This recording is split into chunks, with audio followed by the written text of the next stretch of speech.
For this episode, I spoke with Hanno Hauenstein, an independent journalist and a colleague of mine who I've known for a number of years. We talked quite a lot in depth about journalism and the challenges that it has faced in dealing with and reporting on the conflicts of the Middle East, about international law. And I think I actually got a little bit more opinionated than I usually do to show a bit about myself, talk about my history as a journalist, because some of that has been in touch with Hanno and him as well, both of our trips to the Middle East and our connection to the region. Stay mad.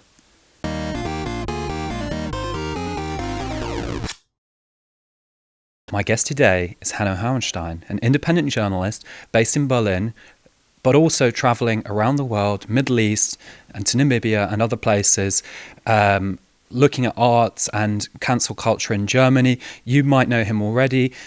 We cover some quite similar topics, sometimes in a slightly different way. And for that reason, I'm sitting on the other side here.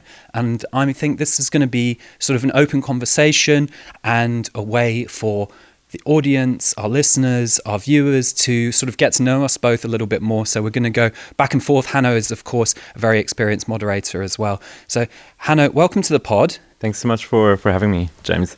And I wonder, how has it been for you as an independent journalist the last 18 months, looking at, the German media and the kind of discrepancies between reality? You do some Middle East reporting, you've been out there, and what we actually see in sometimes government-funded and sometimes people-funded, public-funded, and private media. How's it been? In one word, I guess, like stressful, partly hilarious, like unbelievable, absurd, grotesque, disappointing. We could go on throwing words. The thesaurus out there. No, I think I've worked in Israel Palestine as a journalist for almost close to 15 years now. I've been to the West Bank many times, 3 times since October 7th of 23. But I know the place. I have many sources that I speak to on a daily basis in Israel and in Palestine. So as someone that I think knows one or two things about this area, I've immersed myself in this. It's been really striking. I think many people, you and me have followed the kind of shortcomings of the German media environment, the kind of this like structural sense of credulity towards state narratives, be it like Israeli state narratives or also German state narratives, for IDF narratives.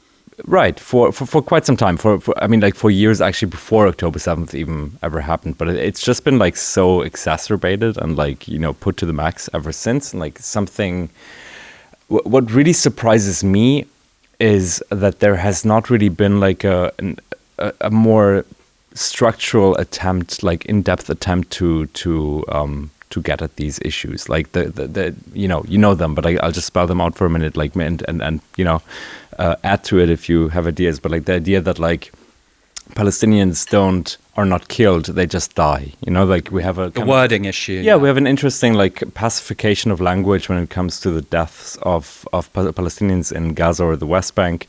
They're kind of as if they were hit by tsunami waves, whereas Israeli civilians are brutally slaughtered, which is something we have observed. This kind of discrepancy we've observed all over the world. But I think again, in Germany, the kind of the extent to which that has been done all over the board, not just in tendacious right wing media, but also in public broadcasters. Mm-hmm. That's something that has been startling to see. The idea of verification by military sources, just copy pasting Israeli military statements as proof for things that supposedly have happened, which in many cases turned out to not have been true, all that. The depoliticization and decontextualization, the kind of taking out historical context out of the entire war, or whatever you might want to call it, military campaign, genocide. There's different types of descriptions for what has happened over the past 16 months. But I think the idea that it all started on October 7th is just is ludicrous, and it doesn't add up to reality at all. Now, I think today there's a little bit more of a sensible understanding that you need more knowledge to explain, because everyone has had a lot of conversations. But especially in the beginning, the first few months, like every kind of mentioning even of context of the occupation, of the structural oppression of Palestinians in Gaza long before October 7th has been seen as relativization, and I think these things are kind of patterns that like reoccur on like kind of like daily basis, unfortunately. Yes, absolutely. This term relativization gets thrown around quite a lot as well, right? Yeah. Or Verharmlosung or whatever. And it seems to be like if there's any attempt to make historical comparisons, then that is seen as somehow taking away from, you know, maybe Germany's responsibility for the Holocaust, or all of this stuff. Like we saw it with the Masha Gessen affair, right? Masha Gessen said, this looks like the liquidation of a ghetto in interwar Europe, and people jumped on top of her and cancelled her prize ceremony. And there was even this really kind of debacle, really embarrassing discussion between Masha Gessen and the heads of the Bürgerstiftung, which is the Green Party's sort of associated institute, which for me was actually a bit of a wake-up call, because I realized I try and watch this stuff in German, and you know I do speak German, but it's not my native language, and so I process it a bit slower, and I think German's a really interesting language. It's good at kind of very complex sentence structures, for example, and at one point I stopped listening because it was in English and German, and I stopped switching over to the German, and there was someone who was trying to translate what Jan Philipp Albrecht, one of the heads, is, and they couldn't translate it because he wasn't saying anything. You know, it sounded very eloquent to me in German, in the simultaneous translation. It was really hard for them to translate it because he wasn't actually saying anything. It was a lot of conditionals. I think this issue with the language is great at hiding what's actually going on, right? So there's, I think a colleague of ours, Julian Daum, has a little project on Instagram about when you use the conditional or not. So, or rather, not the conditional, I think it's Konjunktiv 1, right? For the people who haven't studied German in here, German has this, the language has this, I think for journalism, actually very useful tense case or whatever it is, where you can use it to show reported speech, right? So if you have a quote, and then after that you say you use this tense, it's like habe or sei or seien or whatever, and that shows that you're not saying it happened, you're saying that someone said it happened, right? And they've just completely abandoned that when it comes to military sources, you know, in many cases. There is a kind of like a linguistic sort of distancing going on at times that like tends to blur the lines between actual speech and hypothetical speech. But I wanted to ask, you know, going back to the Middle East, you said you've been covering the conflict for 15 years. Close to it. Yeah. 14, yeah. So I have somewhat similar experience, but I will say much less experience as a journalist out there. I first traveled to Israel when I was 19. It was the first place I traveled to as an adult. And it was purely sort of coincidental. A friend of mine back home was sort of investigating his Jewish identity, and they were staying in like a yeshiva, religious school, and we did backpacking around, and I mean, I was struck by the security, but I will say as a 19-year-old, you know, I was aware of the conflict, but I wasn't looking into it so much, like I remember. But how did you get interested in Israel-Palestine? I mean, you even speak Hebrew, right?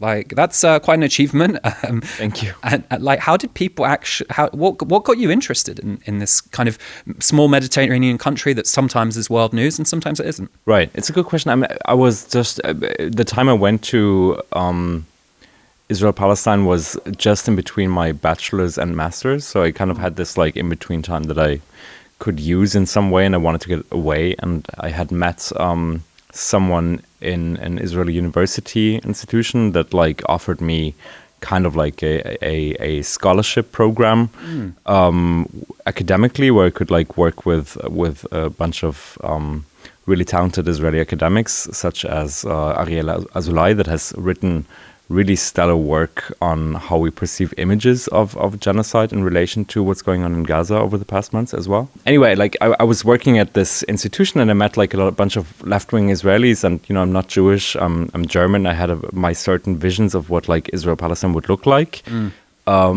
and it's certainly changed over time, mainly through conversations with like the Israeli left that has really influenced the way I've been thinking about this. And I've noticed pretty quickly that like coming back from that experience, like I've lived there for about like 9 to 10 months.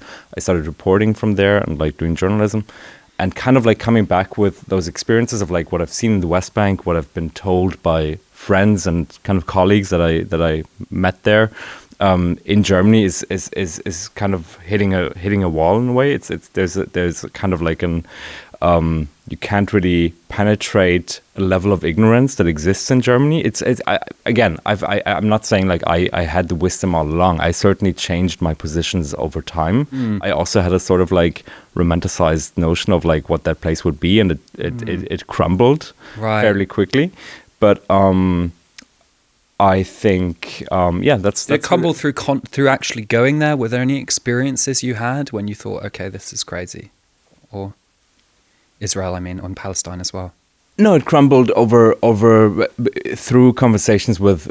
I remember one distinct conversation that I kind of witnessed with someone, an Israeli friend of mine that met this group of like group of Germans in a bar in Tel Aviv, and like this German would tell her, this was around the time, by the way, of like, this was 2012, which was one of the years where Israel attacked Gaza.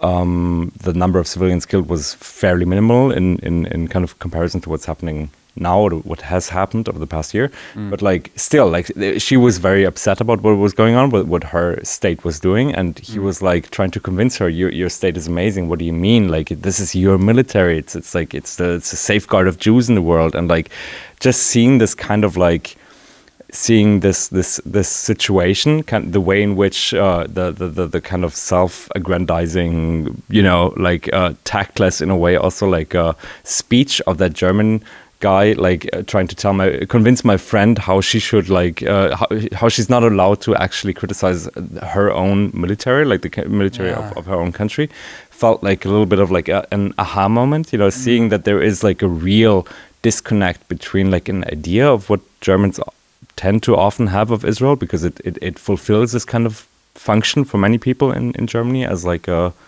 kind of happy ending of history, and the lived reality of people on the ground that are not necessarily, like the clear-cut case of like an Israeli that is like young and sexy and secular and loves their military. Like there is a bit of like a discrepancy there. And I've had many of those situations where I felt like, wow, this is just like crazy that I come home from like a reporting trip in the West Bank, and you see how kind of like this systematic system of oppression, in other words, like apartheid, works, like on the ground in Hebron, in Tulkarem, and places like Masafayata. You see it like very viscerally, and it's unexplainable. Yeah, I haven't been to Hebron, but I have been to Bethlehem. Okay. And, it's the place where Jesus was supposedly born, probably born, I would say.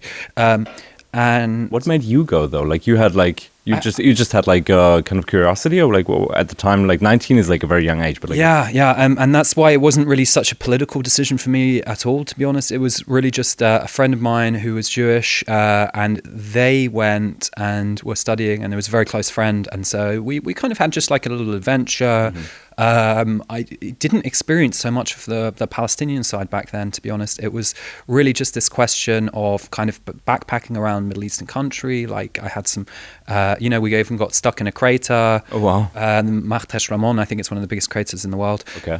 And like the bus refused to pick us up. It just drove past because we were trying to get it at night. And but it's also a very small country. But like, just coming back to what you said about this person convincing that this was a Jewish protection force, right? I think there's two issues with that. It's this kind of replacement nationalism, Ersatznationalism. It's like Germans would, most Germans, younger ones who aren't right-wing, let's say, would feel a bit weird kind of praising the Bundeswehr, right? And saying it's the protection force of Germans. But why is it? One would hope so. I think that might be changing soon, actually. But like, but I think that's, for our generation, for like people in our age, I think that's the case. Yeah, sure. And then there's this other issue of like conflating Jews and Israelis, right? Like, and Israelis have very varied perspectives on this. And, you know, I have an Israeli friend here who said to me, you know, we don't even want to consider ourselves Jews because that was when we were the diaspora. That was when now we have this state, we're Israelis. Because, you know, it's a religious identity for some, it's an ethnic identity for some. It's actually quite complex, right? And I do agree with that. Do you think that this complexity is recognized in Germany of like the difference between Israelis and Jews? I mean, if the question is whether the complexity is recognized, that's a hard no. If the question is like I think the difference between Israelis and Jews, that is something that is slowly starting to simmer down, like in like a broader public, especially since, you know, this conversation has been so elevated over the past 16 months. I think more people are kind of like getting that, but like it's you know, I mean, I'm going to tell you a story that's like less kind of like professional, intellectual, but like when I started to learn Hebrew, just in order to really kind of get to like another level of like unlocking how that society works and like do my journalism. And sometimes I would speak Hebrew to a friend on the phone in a train. And like some German lady would ask me, "Sprechen Sie Jüdisch?" You know, like this this happens. Like and like I think it shows you the degree to which like this there is certainly like a level of conflation there. And but like also that's like an erasure, right? Because there was a Jewish language in Europe that sounds like Yiddish, and Hebrew is very different. It's a different language family completely. Well, it's related, but it's different, 100%. Yes, I mean, like it's anyway. It's I think there is like definitely a lack of like understanding of the complexity, as you said, and coming back to why that is. I think that's the real interesting questions. Because what we see today with the way in which kind of the AfD is using. I mean, not just the AfD, for Trump, Viktor Orban, Elon Musk, and whatever. Like the right, basically across the world, and the hard right, is using Israel and solidarity with Israel to kind of exempt themselves and kind of impregnate themselves of the accusation of anti-Semitism, while actually not at all, you know, acknowledging the fact that there are a lot of like Jews that are pretty critical of what Israel is doing, not just in the past 16 months, that might even be anti-Zionist, that might even, you know, not agree with the idea of Israel per se. I'm not saying this, you know, there are very varied positions of this. There might be anti-Zionist. Yeah. Anti-Zionism was a very well-established tradition in Europe, and that changed partly, you know, largely because of the Holocaust, right? They killed a lot of the anti-Zionist Jews, but also a lot of people thought, okay, we do need our own homeland. And, you know, maybe that's an understandable position. Just coming back to what you said about this conflation of the far right and Israel. I mean, I actually saw an article in Haaretz yesterday. The title was How the Israeli Government, Elon Musk and Donald Trump are kind of creating Germany's new Nazis. So do you think that, it was talking about the AfD, but do you think that this Israel issue is something that has dragged Germany to the right? This anti-Semitism discourse, which often demonizes Muslims, which promotes a sort of militarization and identification with the military, which many Germans would have been critical of, are critical of, who knows? Right. I think it's,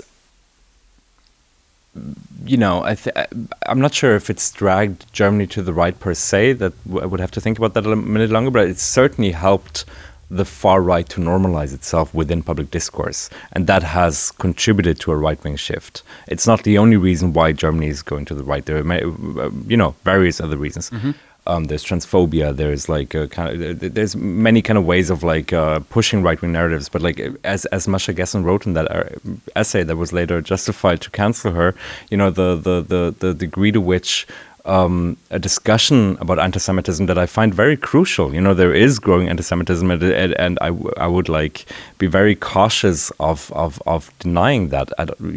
But the way in which this discussion is held in Germany has really helped she used this image of like an entry ticket. Like it's helped the AfD to kind of like position itself as a very normal party that is kind of like by way of showing its you know, extreme support for Israel is sort of exempt of that idea that it might be a taboo party that still carries that you know, shadows of the past. And like you know, when you watch that conversation between Weidel and Musk, you know what she said, like she compared Hitler to No, she called Hitler a communist. Yeah. Which in and of itself is revisionist and bizarre, judging from a historical perspective. And a sentence later, kind of assumed that that the so-called leftish Palestinians are the ones that are now the kind of heirs of anti-Semitism because they criticized Israel after October 7th. So you really see that this narrative for the AfD has been set out quite beautifully, because unfortunately it's a narrative that is shared by a broader segment of German society today. And I would say the narrative is actually pushed sometimes more aggressively by the German left. This idea that Palestinians are the new Nazis. So when I moved here, in the past, I saw myself as, let's say, more of a leftist. I was an activist, and I came to Germany and I thought, oh wow, they have this very visible sort of leftist subculture. And then I started picking up some of the zines, right? This very kind of 90s punk leftist idea of zines and getting out local information. And then I started reading them, and I also to read German more. But a lot of the content was about how Muslims were problematic because they had raised money for something, and that person had once been spotted on a trip to a goat farm with someone from Hamas. I'm exaggerating, but it's this, you call it in German, I think, a Schuldkette or Kontaktschuld, whereby all of guilt by association, right? And I noticed very quickly that Muslim identity is problematized here, especially Palestinian identity. We've talked about that on the pod before, but it was definitely weird to me that the German left, which is supposed to be anti-racist, which is that's a large part for me of what the left is supposed to be about. They were pushing these narratives to further marginalize even more.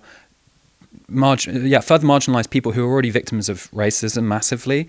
And that was one of the things that cracked you had an idealized image of Israel. Maybe I had an idealized image of Germany, of conquering the past. And, I think it's good to have a forebuild for all of this. You've been pretty good at exposing the degree to which these images in Germany have often been self-sabotaging from within. I mean, maybe the fervor of a convert or something. I mean, I did move here, right? I moved here because of political problems in my own country, Brexit, what I saw as Britain closing itself off to the world a little bit. There was a little bit of the drawbridge rising effect of okay, I need to get out now. Maybe I was a bit catastrophic about Britain and I'm probably a bit too idealistic about Germany. I mean, in the Merkel era, it all seemed quite calm, stable, this sort of hypnotizing effect that she had. But then, arguably, we didn't see that she was setting up possibility for this shift to the right, and also the collapse of certain elements of infrastructure. I mean, underinvestment, a huge issue, and that also then affects Germany's economic future. And I personally think the economy matters, right? Economic growth and stuff, because then people like to have money in their pockets. If they don't, and this is something Isabella Weber and many economists have argued, that's when they start to move even further to the far right. Are you a German citizen, actually, or No, and I don't plan to become one. You don't plan to? Not for personal reasons. Okay, I'm not sure. I'm not convinced by Germany's Existenzrecht, let's say. I understand. Yeah, but I will. I will say I am an EU citizen, so I have the privilege to not worry about that. Okay, but you don't have to face the idea of what are you going to vote in a few weeks from now. I would like to vote. Yeah, because I follow German politics much more closely than other politics. You do, yeah. Yeah. I can't, because of my EU citizenship, I can vote in the European elections. I can vote in the local elections. Sure. I can't vote nationally, and I would really like to, especially this time, because I think it could be quite a crucial election. And I actually think this is not going to be as simple as we saw a few weeks ago with Merz working with the AfD, right? Right. That's a huge taboo, rightly so. And I do think Germany has got that right completely. But then clearly the head of the most popular party didn't see it that way. Do you think that's the start of a shift, or what do you think? What can you expect to happen? It's been huge protests out on the street. It's been huge protests out on the street, and I think part of me is very exhilarated to see that, and I think it's great that people are kind of maybe waking up, so to speak. Another part of me is asking myself, well, that's wonderful, but why aren't you just why aren't you not tackling the content, not just the form of it? You know what I mean? Like, it's kind of like if Habeck 2 days after those protests announces a 10-point plan that to me literally feels like a kind of copy paste model of what Merz had announced in a 5-point plan.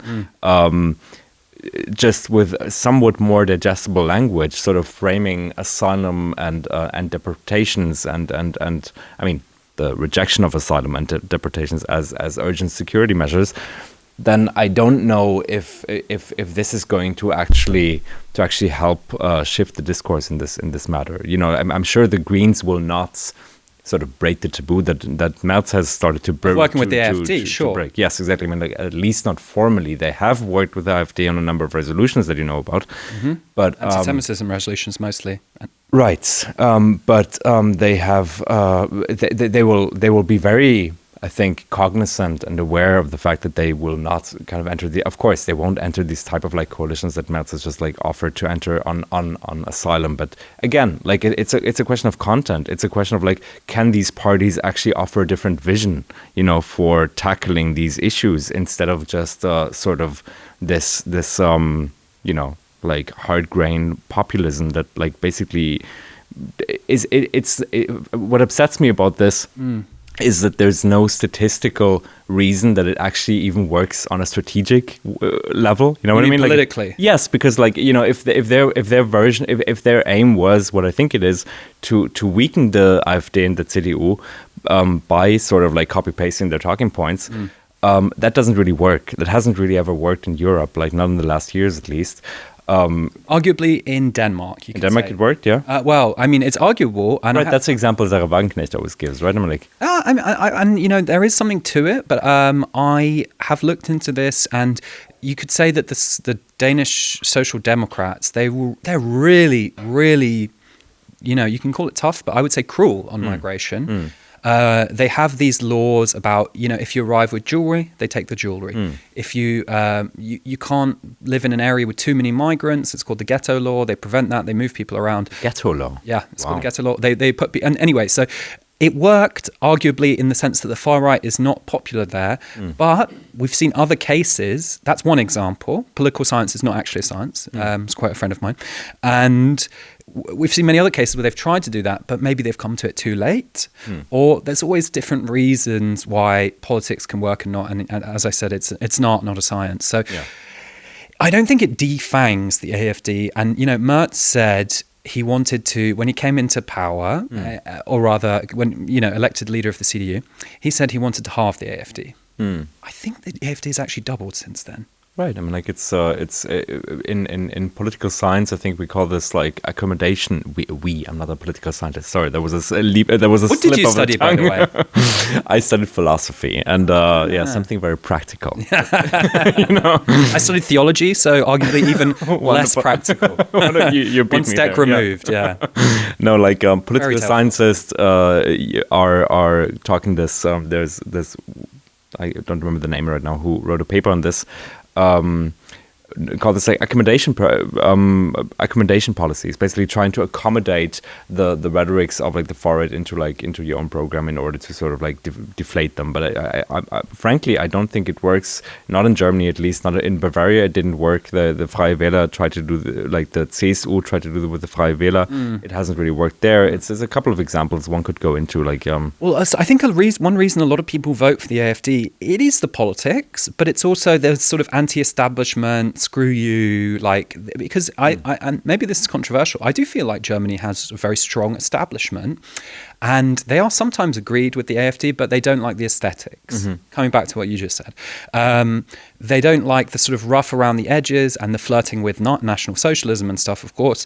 But you know, so a lot of people, it's a class thing as well. But a lot of people, they think, you know, I'm not clubbable. I'm not getting a fellowship from a Stiftung. Like, one thing that I've also learned since I've been here is the parties are very powerful. They have influence all over the place at, what do you call them, councils, in the media, in the public media especially. And, you know, a lot of people see that. They think, well, I'm not part of that. In universities too, and so screw the establishment, right? And of course, unfortunately, well, they do that in a way which, by flirting with a racist and in parts like fascist party, do you think that the left has a chance to turn that narrative around? Do you see yourself as a leftist? Yes, I mean, I think it would be difficult to hide at this point. No, I'm just I'm trying to. I have like 2 points in my chest. As a journalist, I try to approach things from a quote unquote objective standpoint. I read a sentence a few weeks ago of a fellow journalist. I don't remember the name right now, but she said something along the lines of like, objectivity is a perfect idea for a world that doesn't exist. You know, it's kind of like this. I do think that we all come with our opinions and views and bag of experiences and like backgrounds and whatever, and like it would be, Expertise. Yes, also expertise. It would be kind of like an illusion to assume that, you know, journalists can work on neutral ground. And when we speak about Israel-Palestine, you know, we see that illusion is very powerful, and it prioritizes certain narratives over others, and like state actors who have a press office, right? I'm not sure Hamas have a very well-functioning press office to put their narratives out there. Yeah, and it contributes to dehumanization of entire groups. But like that's another discussion. But like, if I'm a leftist, yes. But like, your question was, do you think the left can turn that around? Oh, right. I think, you know, the left. Look, I think that like a lot of the issues that the AfD is tackling indirectly by virtue of like blaming immigrants for everything are real issues. Like, people feel insecure. Not because of, I don't think that they genuinely feel insecure because of immigrants. I think they feel insecure because their heating prices have gone up, because the rents is crazy, and because it's hard to find an apartment, especially here in Berlin. You know, this is something I think everyone who lives in Berlin, watches this, can relate to.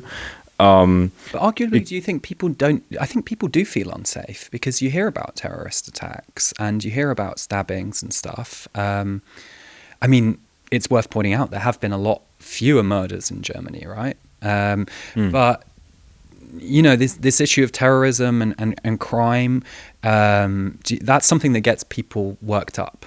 Sure, of course, but I think like it connects existing insecurity with an idea of like kind of a ghost of something that is foreign, that is like not rooted, that is something that is, you know, like it connects sort of prejudice and racism and anti-Semitism with something that is like at the heart of like material insecurity, and just like manages to canalize that into rhetorics and propaganda. Like, I don't think that like there is a genuine connection between fear and the fact that some of those stabbings are committed by, they're horrible. I'm not trying to downplay them whatsoever, but it's just like, I don't think there's a real connection between the fact that some of them are committed by quote unquote foreigners, and if they are, well, why are they? In which situations are those people? Most of the ones that we're speaking about very intensely right now have been committed by people who have been, who've had a lot of like psychological issues, and maybe there wasn't enough funding for actually tackling those issues, and we see that there's a structurally defunding of actually being able to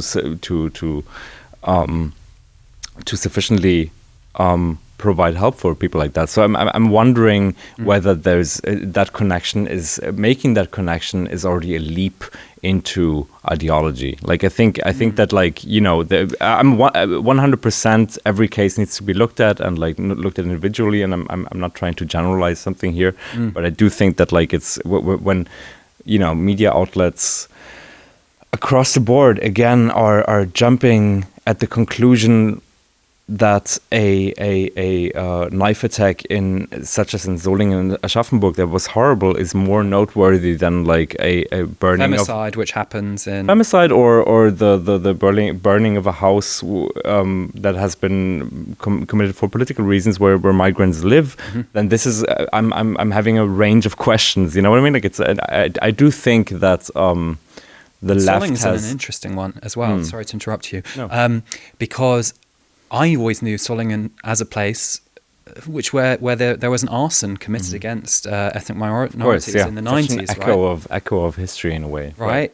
And so it is interesting which crimes make the top news. I mean, Aschaffenburg, absolute tragedy, hard to imagine something as tragic as that. 100%. Like the fact that the perpetrator had been locked up 3 times and let go, you know, I think you can ask, and this is even something Olaf Scholz has been saying, is it a question of failure of the state and the local authorities? Because, you know, maybe this is a controversial opinion. I think the German authorities, a lot of them are filled with people who just want to go home. They don't want to work. They want to stamp some paper. Like you know, if you deal with the Ausländerbehörde or the Anmeldeamt, it's not like they're passionate about their jobs, right? And I think you sometimes have to work hard to bring security to people, and people snap through the nets. I mean, the other case, which I think was a really interesting one, Magdeburg. This guy had been sending terrorist threats, effectively, to the Behörden.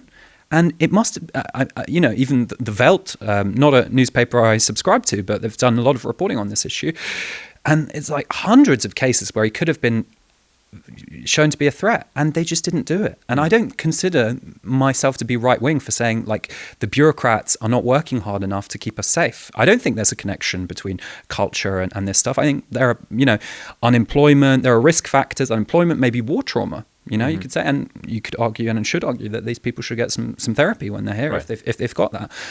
But I don't mind pointing out the on this left-wing, right-wing issue, I don't mind pointing out like the failures of the state, because I think we can all see that, and I don't think it makes you right-wing. I don't think the failure of the state in and of itself is something that needs to be addressed. There's no question about it. The question is, like, when do you start to hold accountable a group of people by virtue of their religion, their belief, their point of heritage, and when do you start to completely ignore the fact that there is something like a Geneva Convention and European law, you know, like, and the way in which those discussions are held are kind of predicated on the fact that the AfD has a point. The way in which Jens Spahn is talking these days, kind of like is suggesting to get rid of all these like conventions that like hold us back from just deporting everyone who supposedly that would make us more safe. That gives me chills, honestly. I don't think that's a very reasonable way to go about these things. Yeah, absolutely. And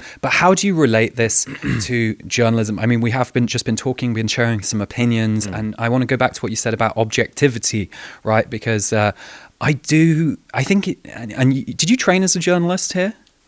I didn't go to journalism school. I went to work in Die Zeit as a, call this like hospitant. You know, you like go an intern. You go to, yeah, exactly. You intern, go to a newspaper and you do like an internship in Redaktion, and then and I also worked in the newsroom of Zeit Online for a while. So I have some experience, like, before I started actually getting into writing myself more at depth. But, like, you know, then I've worked at Berliner Zeitung for a couple of years, and like I've been like running one of the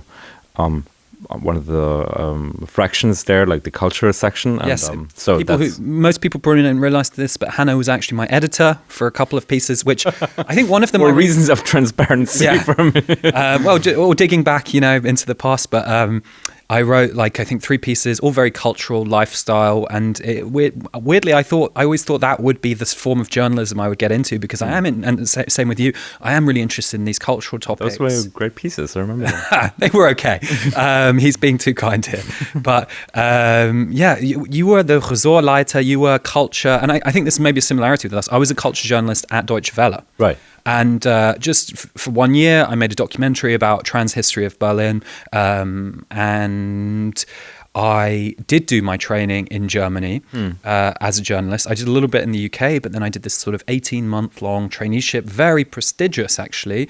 And I realized, weirdly, there was so little talk about journalism and about opinion and about, because the German tradition of journalism is quite different. Like, opinion has more of a role here.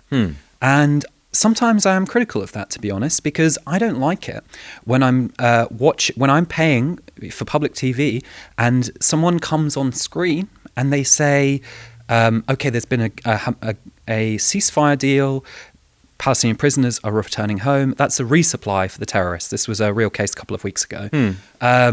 And then sometimes I read these sort of long reportage pieces, and there's very loaded language. I mean, of course you do get that everywhere, but it's for example, in the UK, and I think also in Austria, you don't have these, and it would actually be illegal to to get these Meinung pieces. And I don't quite get why they do them, because it sort of undermines the idea of objective reporting in my perspective. Well, I don't mind opinion pieces and op-eds. I honestly like to write them also myself once in a while. But you're an independent journalist. You're not the studio head of ARD that's Washington. True. That's true. But I like them as long. Wanted to say, like, to finish that off, like, as long as they're marked as such. Like what happens, I think, in Germany a lot. And again, without wanting to be too generalizing, but like it does happen quite a bit that like a piece of analysis is coming across as a piece of opinion, or like the parameters are pretty merged, and like you actually are wondering what is this format really? Like it's you find this in Tagesspiegel, and you find this in other media, that there is a sense of like, this is actually a very opinionated article, but that kind of conceals the fact that there is like a big lack of that even attempt of objectivity. Yeah, Tagesspiegel was a good point for that, because, you know, on one hand they do some really nice local reporting. It was probably my favorite newspaper in Germany before this crap all of this stuff started. We are allowed to swear on this, by the way. We've had Melina Borchak.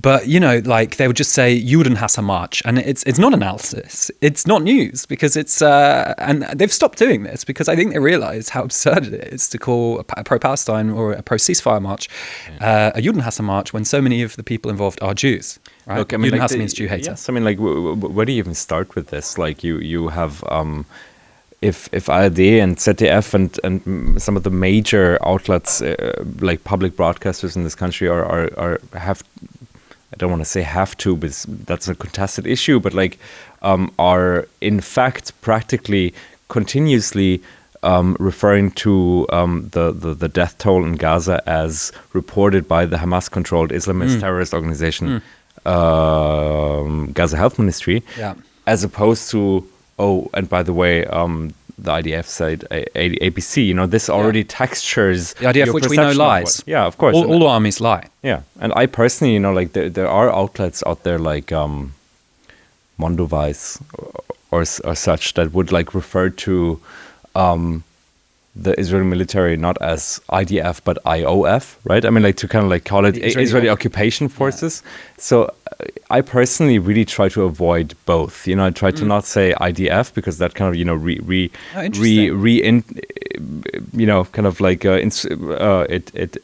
it's like a propaganda term, actually. I mean, it's fundamentally reinscribes this like Israeli military the way it wants to be seen, like a defense force.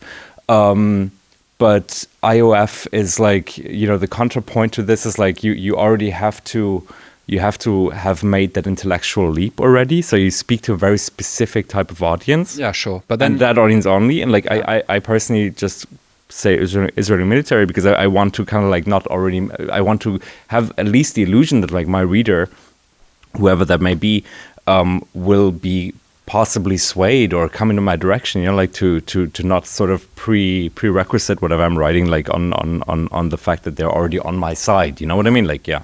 You know, I have but to... like these kind of issues, I think, are issues that like are often not at all being tackled in journalism. And I'm, you know, I don't want to be over critical or whatever, but like there's such a lack of self-interrogation, especially in the German media environment, like when it comes to terminology and like and verification and the question of like who speaks, who doesn't speak, all these kind of, you know about this. I mean, well, I mean, you say I know about this, but I have to admit I have never thought about not using the term IDF because yes, it is presenting a certain idea, but that is the name. So in my copy, in my text, I've always just said IDF. Or it's shorter. It's good for a word count. Well, if you get paid by the word, maybe you want a bit more. But in general, yeah, I think that's a really good point. I mean, we had this with the Islamic State, right? So-called Islamic State was how many people called it ISIS in a lot of copies, because we don't want to say that they're in British media as well. We don't want to say they are the Islamic State. We don't want to suggest that they're actually speaking for the people who are of Islamic faith, right? Yeah, I mean, it wasn't even a state. Yeah, I mean, course, it was arguably Islamic, but like in a very extremist parts of form. State for a while, but like it wasn't really a state. It's true. Yeah. So-called Islamic State, maybe so-called Israeli Defense Force, because you could also argue that what they're doing. So-called IDF, that would be an interesting kind of like twist. I'm quite happy in that as a compromise position, but you could also argue that they're not making Israel safer. Is killing God knows how many civilians, possibly hundreds of thousands, is that making Israel safer? As I believe an Israeli prime minister said, if that happened to him, he would join Hamas. Like, who knows what's going to happen? The US State Department, I think it was Blinken, said Hamas have the same numbers as they did before October 7th. So, like, then is it defending Israel, or is it, maybe trying for a land grab, as we've seen Donald Trump just talk about that? So I like this idea. Are there any other terms that you absolutely hate in the German media? I will just say I hate the sort of Judenhasser or even Israel-Hasser framing, because on the one hand, I don't necessarily think hate is the motivation between a lot of these protests, but I do also think it problematizes hate. And I think if my family were murdered or killed, or collateral damage, you don't know if you can call it murder, would I hate? Probably. Like, go to Poland, they freaking hate Germany. Like a lot of them, it's a big issue in politics. Is Deutschland Hasse? Israel Hasse has been an interesting one, because it's kind of a, if you write an article about anti-Semitism and you write Judenhasse, fine, you say what you want to say. But I think Israel Hasse has become like sort of like the soft version of that. Like, you kind of like make a gesture towards the idea that like you tackle anti-Semitism without actually having to spell it out in a way. I think that's the way this term has developed in the public sphere a little bit. Like, when people are writing about demonstrations in Germany, where no doubt that there might have been like instances of anti-Semitism that we should look at critically, but to just frame like an entire protest as that is ludicrous. And like, regardless of the fact that I have Israeli friends here who also go through the same protests, but like if you call them Israel, then they can be Selbsthassende, they can be self-hating Jews. Do you go to protests, by the way? But coming back to the objectivity question, like, that's something I really found hard on myself. Like, I have like made this pact in a way with myself, like in after October, that I will not go to any protests, because I felt like that would like, for me, this distinction between like being an activist and a journalist is actually important. Like, even though I think some people like you and me often get this thrown at our heads that we're like activists or whatever, because we're kind of, I think you specifically are very, very kind of present on social media, and like But I actually don't get called an activist that much. And I will say that's because what I do is a lot of it is really just translation. It's news. I see myself more as a reporter nowadays, but obviously doing different things as well. I really, so much of my content that people see is just me translating something from German to English. But because of that translation, the context is different. There's also like already like an epistemological like shift happening, like when you translate that. Because there's so much stuff people say here that is crazy, and it's news. It's actually, I think it's news when a government-funded institution says that the Palestinian scarf is a symbol of Jew hate. I think that's something you would expect from maybe the fringe of the Republican Party in the US. I agree. There are many things that are kind of happening on a day-to-day basis in Germany that like you don't really actually register so much, because it happens in like, as you say, in a language where we have like normalized a lot of the things. And if you have like a bit of an outsider view like you have on that culture, it's kind of like an advantage. It's because you can translate that back to like the world and show like, hey, look at the madness that is happening. Exactly. Mad in Germany, right? Exactly. But so you haven't gone to demonstrations? No, so I do go along to some demonstrations, but I go there as a reporter. I don't chant. I don't really march. I know some people, sometimes they say hi. But for me, a lot of what I report on isn't even so much about the Middle East. I mean, I have done a few stories. I have been there. I don't consider myself to be like a Middle East reporter or an expert. Like, I mean, I say that, but sometimes I read the the comments by Middle East experts here in the analysis, I'm like, oh, God damn, well, I know a little bit more than them, right? But or a less biased or something. But it's a powder keg, and it's very complicated. You know, Syria. I have gone to demonstrations in the past against rent. I think I went to some free Kurdistan protests. But that was, I think, just as I started in journalism. And as I said before, I did used to be an activist. So I was actually a climate activist before it was cool, I would say. I was an anti-fracking activist. You used to report on climate as well? No. This is before I was a journalist. I was a bit of an activist in the past. I was against fracking. Are you still against fracking? I don't know if it's the biggest issue. I'm not going to say I'm for it. So what do you make of like nuclear power? Okay, so this is something where I've changed my mind completely on this. I didn't have a strong opinion before, but I thought, what about the waste? It's a little bit dirty. Then I realized, and I just thought, when you're young, you have quite a naive view on politics, and I probably saw all of these like Atomkraft Nein Danke stickers, and I was quite into the green movement back home, which is very different from the green movement here, but a little bit less hippie, let's say. But in general, I think nuclear is like a really fantastic solution because for me, it symbolizes the future. What about the waste, nuclear waste? That's always a big argument. Yeah, but it's not a big deal. It's if you see how much nuclear waste, it's something like a can of Coke's worth of waste would power an entire human lifetime. So I think it's really, there's a lot of false information about this, and a lot of it comes from, this false information comes from the Green Party, actually. Really? I did a story about how the Green Controlled Energy Ministry was paid, $500,000 or 5 million, I can't remember, for a study where they had already written the conclusion, right? They would dispute that. But I think there has been, this is the tragedy of the European Greens, in my view, and the German Greens. Their generational project has been achieved under the last government in the middle of an energy crisis. We left nuclear power and the German Greens pushed society to rely less on nuclear. And what were they relying on more? Russian gas. And that arguably made Eastern European and German security worse.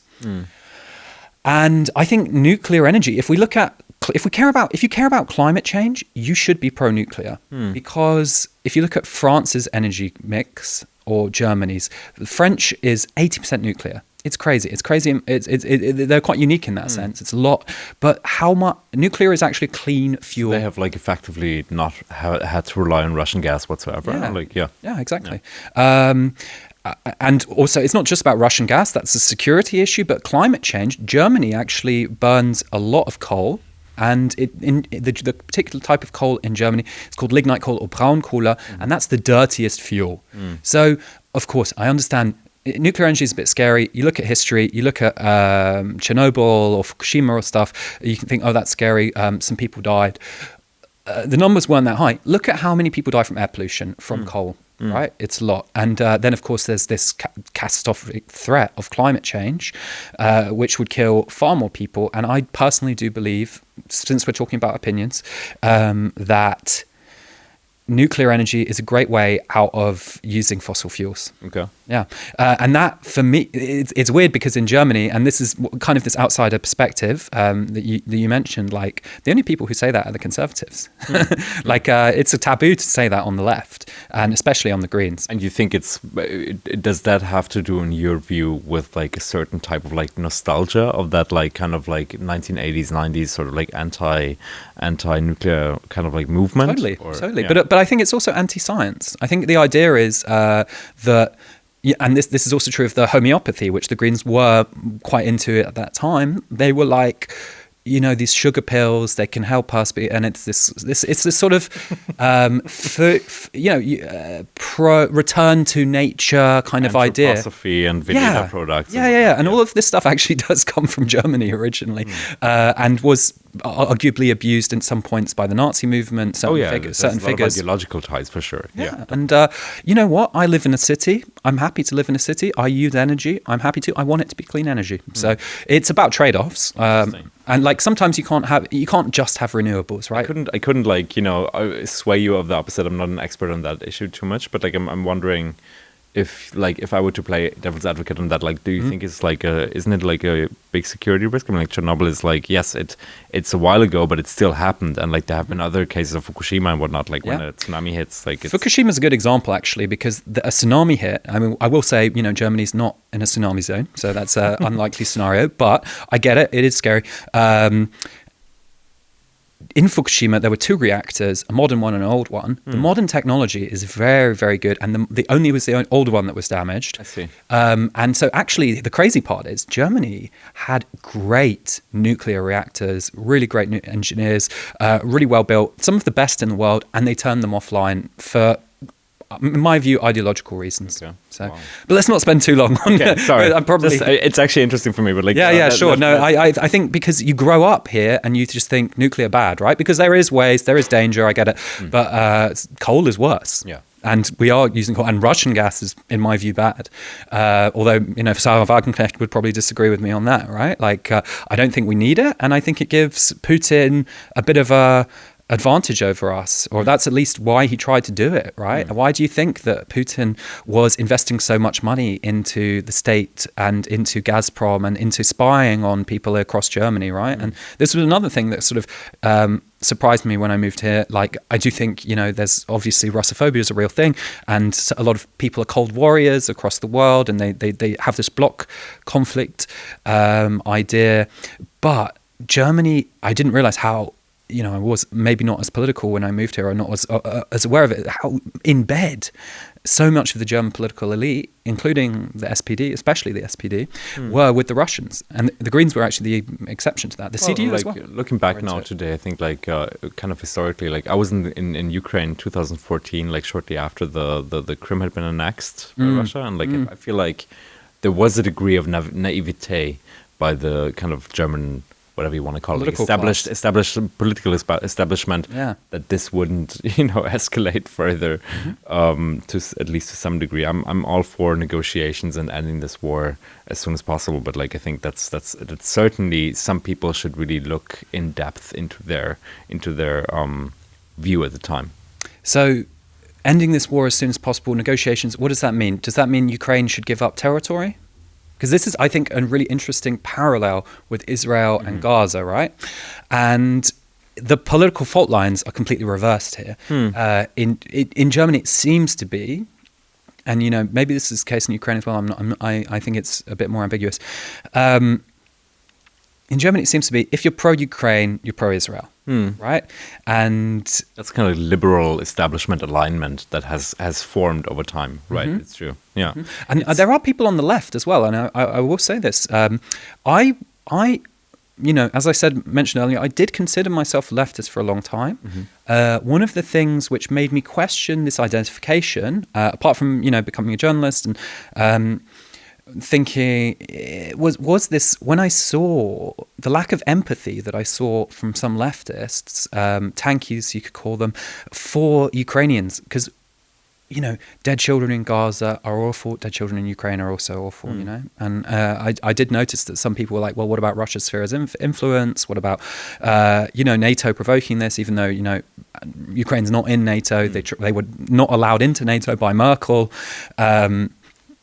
And so I'm really skeptical of joining teams a little bit, because I have seen the failings on both sides. I think as journalists, we should be very skeptical of joining teams. I think you have the perfect instinct there.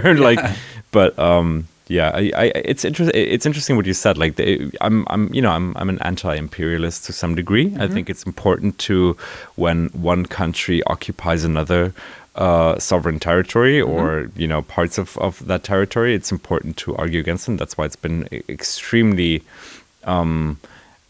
confounding to accept the fact, or look at the way in which the Russian occupation of large and the imperialist war of large against Ukraine and large parts of Ukrainian territory is rightly so been criticized in the German establishment, whereas a different yet similar type of occupation that happens in Palestine, that's been ongoing for close to 6 decades at this point, since '67, is completely normalized, is to a degree not is not scandalous enough for people to accept it as for what it is, even if the ICJ is ruling last summer unequivocally that the occupation of both the West Bank, East Jerusalem, Golan Heights, and Gaza is clearly and unequivocally illegal. Like this has been, most states in the world condemn this as illegal, and like this kind of discrepancy is something that's been hard to digest or actually wrap your head around, like how that works. But if you ask me whether that war should end, yes, of course. I mean, like I hope that like there is a negotiation that I feel like Ukraine is fighting a just war.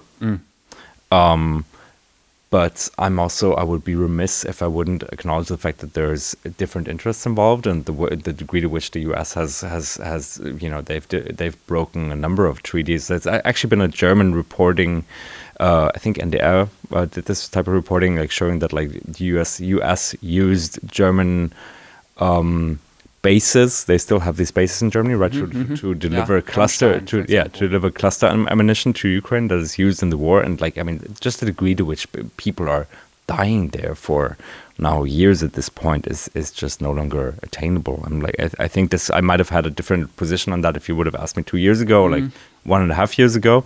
But I think at this point there needs to be a type of solution. I mean, I get it, especially as the war has turned against Ukraine's favor. I mean, I can see the argument for sure. But I just want to come back to what you said about, anti-imperialism, because I think you've hit the nail on the head there. But I would say I use a different term, because I think this term anti-imperialism is very loaded, and it means anti-West, right? Anti-Western imperialism, but they don't apply that to, for example, Russian imperialism. And I do see. I see what you're saying. There is a strain within the left that is vaguely uncritical of a power of Putin, maybe out of like a sense of routine of like seeing the West as the principled enemy. Right. Yeah. I get that 100%.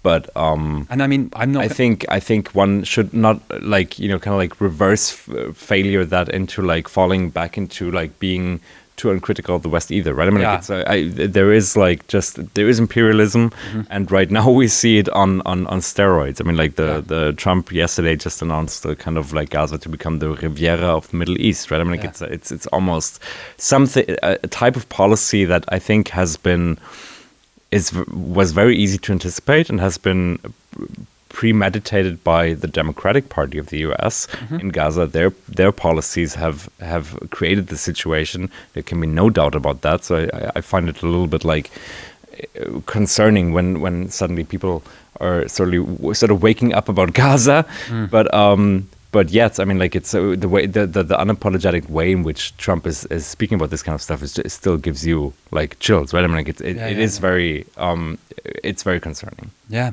I totally agree, and this is why I like to personally come back to this idea of international law, and I just say I'm team international law if I'm on any team, which is that and international law is not perfect, but I think actually the problem with it is that it's not strong enough. So don't you think? Like, I mean, I'm team international law as well. Right. I give you that. Völkerrecht gegen Team Völkerberg.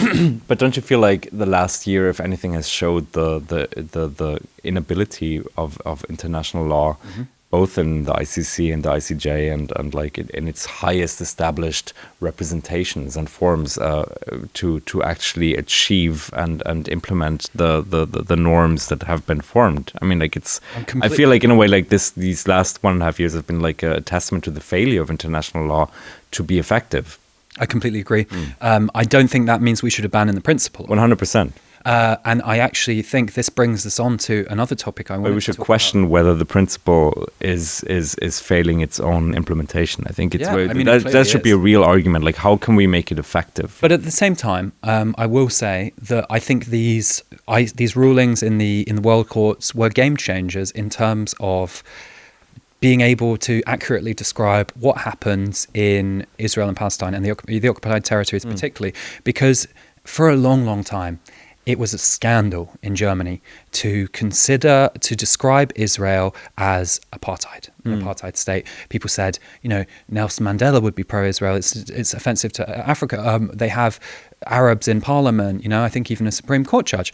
And then the World Court said, it's apartheid. It goes against, technically they said it goes against the prohibition of racial segregation and apartheid. So some Israeli supporters in Germany say, oh, well, they didn't say specifically it's apartheid. Okay, so it's racial segregation. Is that better? For me, international law is a tool. I find this discussion interesting. It's like, there's still I think an internal belief that apartheid is merely a term that tries to capture the historical episode of South Africa and Namibia of that time, that type of racial segregation, when it's clearly also, as you pointed out, it's a legal term written in the Rome Statute by the ICC back in the early 2000s. So it's a clear definition. I don't have the wording from the top of my head, but it's something along the lines of subjugation and domination. Of one group systematic domination of one ethnic racial group over another. And that's, as all human rights organizations, from Amnesty International to Human Rights Watch to Palestinian organizations and Israeli organizations have argued for many, many years now at this point, is clearly happening in the West Bank. I think in the human rights community, there's no real discussion actually whether there is apartheid or not. It's more the question of what is the extent of it? Does it extend to also 48 borders of Israel proper? Right, yeah. Does it extend, because you see people is it just in Palestine or is it in Israel as well? Right. I mean, you see, I think Palestinians who live in Haifa today are living a relatively privileged life as opposed to Palestinians who live in maybe the south of Israel, where you see house demolitions that are actually quite remarkably similar to the ones that we see in say Masafayata, the south of the West Bank beneath Hebron, that has been declared a military firing zone. So I mean, these are it's gradients and levels of oppression that are different, and if one can kind of include all of them into this term, it's questionable. I think that's a reasonable argument to have, but whether what is happening in the West Bank is apartheid or not, where there's a neo-colonial settlement policy happening for decades. You just have to. You go through the checkpoints. I think that's not a question. That's not a real question. It's exactly. And if you you go through, if you have been there and seen it yourself, it's very hard to really actually argue that it doesn't exist. Yeah. That's another thing. I think I've been there now again. It's the situation is. It is what it is, but it's also exacerbating. And having been to different types of villages in Masafayata and Tulkarem and Jenin and other parts of the West Bank over the past few months has shown me again, that there's no real way to still sweet talk it. But then you look at Germany and look at what happened with the now Oscar-nominated film No Other Land, where its protagonists, they stood on the stage of Berlinale and actually described that reality. Yuval Abraham described that Bassel Adra, his filmmaker colleague, and him, they have a different life reality between them that he calls apartheid. And when he does that, Kai Wegner and Joe Cialo and Marco Buschmann, Germany's justice minister, are delegitimizing their speech and calling it relativization or anti-Semitic. There's different ways of calling it, but that I think is a real issue that goes at the heart of the things we talked about earlier. The degree to which Germany is externalizing its sense of rightful historical responsibility and actually maybe creating kind of a shortcut and being less responsible by kind of putting it on others. Yeah, and you mentioned Joe Cialo and Kai Wegner. I mean, very much a figure of hate for some people, Joe Cialo particularly. But I think Kai Wegner, there was something that he did that really stuck with me, which was he said a sort of question and answer session. Der Genozid findet nicht statt. There isn't a genocide taking place. Punkt. That, yeah. Period. And I looked a little bit into him, and do you know what his background is? I didn't research his background, no. Yeah? He's a trained insurance salesman. Makes sense. Bro, you think with this weird whiny voice, this skinhead who won because of a kind of racialized freak out about New Year's Eve fireworks. He was basically a nobody before that. You think that you can decide what a genocide is, and all of the leading international human rights organizations, including Amnesty, Human Rights Watch, took a long time to assess, arguably too long, to assess. When did he say that again? Like when was it? That was like last October or something. I think it might have been before Amnesty declared it as a genocide. But then we believe that that Calvin would honestly care about what Amnesty says. But like, no, I actually emailed his office, and you've been to? No, I emailed his office. I did a request, and I was like, okay, so now I can't remember if it was Amnesty or if it was the ICJ or something. They were like, his comments stand. It's like, what is this? Wait, they answered you that his comments is stand. Yeah, they haven't changed. Yeah, they answered me. I send out a lot of press requests all the time, and because sometimes you get something good out of it, and sometimes you just see how they think, and it's like, dude, I mean, maybe stick to. Why should a mayor actually have such strong opinions on international politics? I don't want to just say an insurance salesman. What did you find like chilling about that scene? Because you mentioned it earlier, like the fact that he just outright like the hubris of like who is he to say, exactly, so to speak, right? Exactly, okay, yeah. Exactly. Because I remember this clip. It's we get that from everyone. It's like great that you bring it up. Like it's anti-intellectual, actually. It's anti-intellectual, but there's also like the kind of this pungent display of ignorance. Yeah.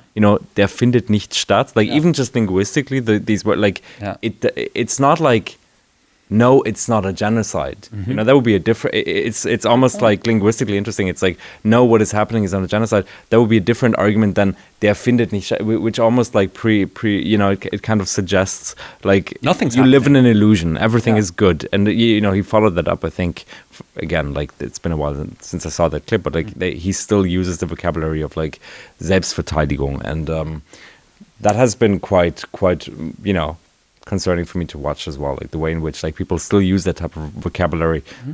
Do you think it's just easier for them and they don't want to engage? Because there was one story which I thought was particularly damning from the New York Times, and it was kind of a group of surgeons went there and they talked about how many children had been shot in the head by snipers. Yeah, and, Mark Perlmutter and Pharaoh Sidwa, like these. I remember that story. Mm-hmm. Sure. And it was really distressing. In Politico, I think. But anyway, maybe there was another story in the New York Times as well that quoted them. You're right. Yeah. And there were these X-rays that were going around where you could see, it's really tragic, like a child's baby, practically its head with a bullet in it, and the amount of pure denialism of this stuff on the German media that I saw in Twitter as well is extremely toxic in Germany. You get these kind of influencers, Zionist influencers, whatever you want to call them, who are like, I did my military service. I can tell you that that's not. And of course, the New York Times came out and said, well, we fact checked it. We've seen the originals. It's not. And there's just no. I wonder, and maybe this is controversial, but I wonder if there's almost no cost for lying in Germany, because so much of the history of West Germany as a state, federal republic, is based on this lie of denazification. If there's this idea that, and I encountered this with my Mansour story as well, which is one of the reasons I was in Israel and met Israeli Arabs and stuff. So I did an investigation into Ahmad Mansour. I found out that he wasn't honest about his university, arguably wasn't honest about quite a lot of things, and is also just an interesting figure who's even gained in popularity since I did that. And he's an Israeli Arab, he would describe himself as, or a Palestinian, who has even said on TV, although he later corrected himself, like, the IDF needs to wipe out Gaza or something like vernichten, I think he said, destroy. I think he corrected himself after he said it, but it still was a chilling sentence. And he corrected it not live on TV, but afterwards. So people but you're right. And like a lot of people said, okay, he lied about university, who cares? It's like, well, in general, I think if you're proven to be a liar, because that bit is not questioned, and people don't, then you shouldn't have a platform, right? Like, well, I mean, like Boris Johnson, for example, he's a known liar, and people don't take him seriously. It didn't destroy his political career until it did, but it's not like people are asking Boris Johnson to explain stuff for us. So I just dumped a lot of stuff on you. No, you're right. It's a startling question. I mean, like, are you? What does the truth matter? What are you lying about? What are the reasons behind the lie? Who's who profits from the lie, who's disadvantaged by the lie. I agree. I mean, these are critical questions. I think, I mean, without wanting to bring myself back too much, but like I remember the reporting that I did that was based off of like reporting that many very talented Israeli journalists at like 972 and Ynet and other outlets did about the story that Bild Zeitung published in early September and framed it as like the Exklusivbericht about a supposed Hamas strategy that was supposed to expose that like so the story went that like there was something that was found on Yahya Sinwar's computer. Turned out it was not found on Yahya Sinwar's computer. It was found actually on like a very low-ranking Hamas operative. It was supposedly, Bild Zeitung framed it as if it was like a strategy document that like effectively should have shown that like Hamas is to blame for the breakdown of the ceasefire negotiations and the hostage deal. Yeah. What turned out is that like there was no strategy. It was not found on Hamas computer on Yahya Sinwar's computer. It was from a completely different person, and even the wording that was quoted in the original Arabic did not exist. So I mean, like it's hard to think of like more things that went wrong there, and it was disseminated and leaked specifically from the office of Benjamin Netanyahu to foreign outlets, like to Bild and the Jewish Chronicle. Exactly, and like in England at least, there was a minor scandal about this. Some people left the newspaper. In Germany, this report you can find it today online, uncorrected. It's and so one of the co-authors of the piece received a prize for like foreign journalism a few weeks later on. Like it's just there's a degree of like oblivience, I would almost call it, to I mean, that is, you can only call this disinformation. This is like a propaganda tool that actively helped delay the ceasefire negotiations. That even if your sole interest in this entire discussion is the saving of the hostages, which is important, but like even if you don't care about Palestinians, let's say, this is really damaging to all the people involved. And like I think that's the fact that this has not really stirred big waves in Germany, that there's no Presserat, kind of like bringing this up, or that there has been reporting about this, but the reporting came very late. Mostly in response to the international reporting after one of the people from the office of Netanyahu had actually been arrested by Israel's internal, security service, Shin Bet. Right. So I think like what is going on there, right? I mean, this is really like, if you ask about lying, this is not journalism. This is something that is in the interest of a foreign country in order to make sure power solidifies. Not even a foreign country, though. It was actually just specifically in the interest of Benjamin Netanyahu, right? Because I mean, a foreign government. Foreign government, exactly. A controversial foreign government leader who many of his own people disagree with. Right-wing extremist foreign government with fascist members inside of it. I mean, that have no inhibitions of calling themselves fascist. I mean, yes, this is I mean, there's a lot of open question marks. Yeah, and so effectively, Netanyahu's office leaked a spurious document to Bild and the Jewish Chronicle, who, I have actually written for, won't write for again, based on that. And then that delayed, damaged ceasefire negotiations, because it was at a crucial time for Netanyahu when the hostage families were very vocal in their criticism. They had just found like 5 dead hostages in Gaza, and the hostage families were furious, and he faced a lot of internal pressure. And there's like a video clip of him in a cabinet meeting of like directly quoting Bild, as saying like, as Bild reported, you are just all useful idiots of some Hamas strategy. I'm like paraphrasing now, but like that was the messaging. You that believe that we are responsible for delaying the ceasefire deal.